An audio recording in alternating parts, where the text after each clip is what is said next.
Alright, so over the last few days, we've talked about a couple of different things. We talked about the M26 Pershing as well as the M4 Sherman, pretty much leading to the development of the M1 Abrams through the M26 Pershing and T-Series tanks. We also talked about a singular M4 Sherman named Cobra King, who was the first Sherman tank into Bastogne.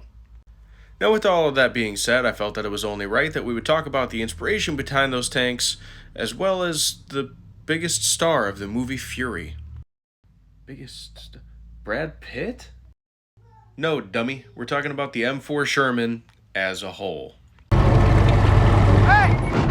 Don't fuck yourself, more daddy! Cost is too high. You're only 40 bucks! Ladies and gentlemen, today we're going to be talking about the M4 Sherman tanks, and the envelope that they were in and umbrella that they were under is massive.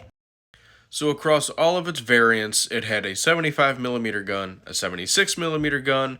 There was also a 105mm gun that was developed for this thing. It was also a medium tank with a heavy tank variant called the Jumbo, which we did kind of touch on a little bit. It also had a bunch of other variants that used only the M4 chassis.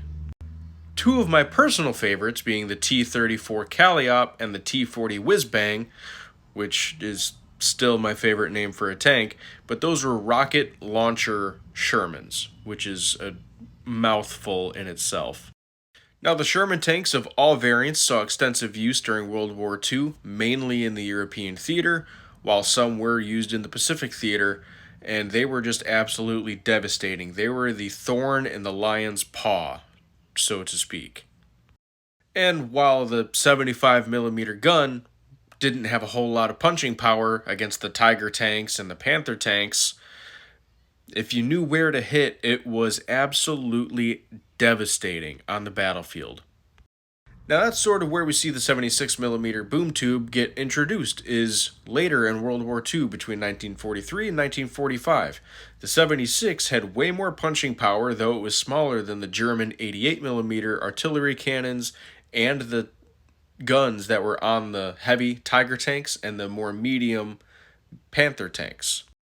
Now, there are way more variants to this thing, and the service history is just absolutely incredible, and I don't have enough time to fit it all in this one video, but if you guys want a full form or a full-length video on this, I will absolutely do that. Just let me know over in the comments.